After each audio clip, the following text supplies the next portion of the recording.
इंशाल्लाह आज या विद इन फ्यू डेज इसका फैसला आ जाएगा। देखें, ये बदनीयती पे मबनी केस है।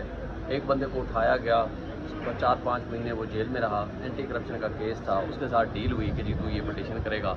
रिजवान अब्बासी साहब ने पहले एक हनीफ नामी बंदे की तरफ से पटिशन फाइल की और वो उस दिन वापस की और अगले ही दिन दूसरी पटिशन फाइल करती। सेम कौंसल है, सेम वकील है और ये इमरान खान के खिलाफ अदरवाइज प्रोसिक्यूटर है। इससे नज़र आ रहा है कि कौन इन सारे केसेस को मैनेज कर रहा है। ये सारे प्रॉक्सी पटिशन्स हैं। प्रॉक्सी पटिशन्स का मतलब ये है कि इसके पीछे मुख्तदर ताकतवर लोग हैं और वो इमरान खान को किसी न किसी हवाले से नुकसान पहुंचाने, उनकी पाकिस्तानियों की नज़र में या दुनिया की नज़रों में उनकी शोहरत को नुकसान पहुंचाने के लिए झूठे मुकदमात करने के आदी हैं। और ये उनमें से एक बदतरीन केस है। मियाँ बीवी के रिलेशनशिप को इस तरीके से और इस घटिया अंदाज से ख़राब करना। और फिर वो शख्स 6 साल तो घर बैठा रहा। 6 साल पहले उस बीवी की सबसे ज़्यादा तारीफ़ें करता था तलाक के बाद भी, और आज आकर के इस तरह की हरकतें कर रहा है। ये ना शरई केस है ना कानूनी केस है, ये सिर्फ़ और सिर्फ उसी तरह का केस है जिस तरह खुसरो के ज़रिए भेजा गया और खुसरा बन के उनको रऊफ हसन साहब पे फिज़िकल अटैक किया गया। ये उसी तरह की एक हरकत है। अच्छा सर, देखा जाए तो कल जैसे सैफर का केस की जब सुनवाई थी, दोबारा से कहा गया कि जब सैफर एंड होने वाला है, समाअत ख़त्म होने वाली है, फैसला आने वाला है, अब शहादत कलब बंद करवाने की कोशिश की जा रही है कि हम एक और शहादत पेश करना चाहते हैं। और दूसरी तरफ इद्दत निकाह केस है जहाँ जब केस फैसले की तरफ जाता है, जो ही बढ़ता है, रिजवान अब्बासी साहब एकदम से पाकिस्तान से चले जाते हैं और दोबारा से केस लंबा हो जाता है। तो क्या समझते हैं किस वजह से हो रहा है? देखें, ये सब कुछ नज़र आ रहा है, हर किसी को नज़र आ रहा है, हर किसी ने अपनी आंखें खोली हुई हैं। ये प्रोसिक्यूशन बुरी तरह फेल हो गई है। प्रोसिक्यूशन बेईमान भी है, बदनीयत भी है और इसके पीछे जो असल ताकतें हैं उनको पता है कि कौन इसके पीछे है और उनके पास कोई ऑप्शन बाकी नहीं रहा कि क्या लीगल डिफेंस करें। लीगल डिफेंस की बजाय उन घटिया हरकतों पे उतर आएँ।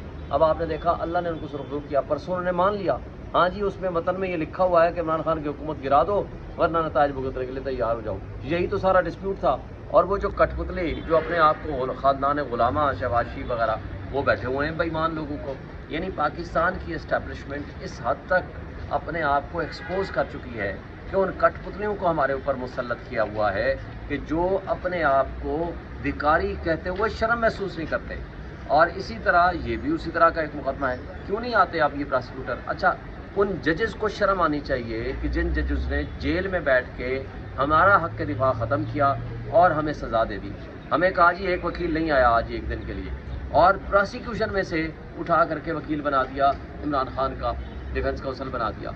आज उनसे पूछा जाए कि जब अब वो नहीं आ रहे, अब उनके खिलाफ क्या एक्शन होगा?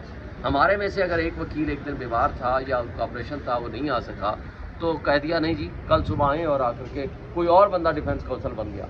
तो आज जब नहीं आ रहे, पिछले कई महीनों से ये भाग रहे हैं, तो इनका कौन जिम्मेदार है?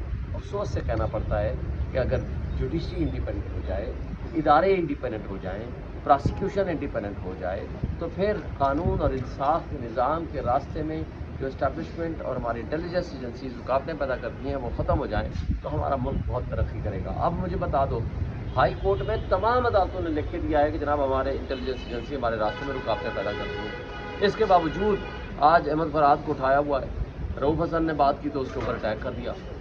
यानी हर वो शख्स जो बोलेगा उसकी आवाज़ बंद की जाएगी। मुझे बताएं आज एक्स बंद है, क्यों बंद है? इसलिए कि जब आप सवाल करते हो, जब आप पूछते हो तो उसके पास दलील नहीं होती, उसको बंद कर दिया जाता है। और जो बदतरीन काला कानून जो कल पास हुआ है उधर से पंजाब असम्बली से, मुझे बताएं इसके बाद तो कोई गुंजाइश है? यानी जज भी वो लगाएंगे ट्रिब्यूनल के और ये क्लेमेंट साबित नहीं करेगा जो पटिशन फाइल कर रहा है, वो बस लीव टू डिफेंड नहीं मिलेगा, उसी वक्त डिग्री हो जाएगी। और वो अंडरस्टूड है कि जनाब वो बताएगा कि हाँ जी जो बर्डन ऑफ प्रूफ है वो उधर शिफ्ट कर दिया गया। यानी इस तरह की गलतियां हैं कि जो कभी नॉर्मल रूटीन में ये नहीं कर सकते। और फिर जर्नलिस्ट की जो डेफिनेशन है उसमें मैं आप सारी कौम हम जर्नलिस्ट बन गए। जो एक सोशल मीडिया पे को व्हाट्सएप भी कर देगा ना वो जर्नलिस्ट बन गए। वो इतनी घटिया हरकतें ये कर रहे हैं कि उनके पास जवाब तो है कोई नहीं, दलील का जवाब दलील से है कोई नहीं, रीजनिंग है कोई नहीं, तो फिर उन्हें यही हरकतें करनी है। अब तक आपको क्या लग रहा है, इमरान खान साहब के ऊपर ऐसा लग रहा है कि शायद अगर इन केसेस से रिहाई मिलती भी है तो कोई नया केस बनाने की तैयारियां हो रही हैं, ऐसी कोई गिरफ्तारी या कोई जेल में 203 मुकदमा बना के अगर वो ठंडे नहीं हुए, उनको अगर शर्म नहीं आई, तो मेरा ख्याल है 2-4 और बना लें। कब तक? इमरान खान ने कहा मैं यहाँ 1000 साल रहने को तैयार हूँ। مجھے کوئی فرق نہیں پڑے گا، آپ نے جتنا عرصہ رکھنا ہے رکھ لو، لیکن اس ملک میں نظام انصاف درست ہونا چاہیے، جمہوریت ایک تماشا اور ڈھونگ نہیں ہونا چاہیے۔ حق کے حکمرانی عوام کا ہے، جو فارم 47 کی یہ پیداوار بیٹھے ہیں کرپٹ لوگ۔ گندم سکینڈل میں آپ نے دیکھ لیا، کسی سے پوچھا ہی نہیں انہوں نے، اور کھا گئے، 400 ارب روپے ڈکار دے گئے۔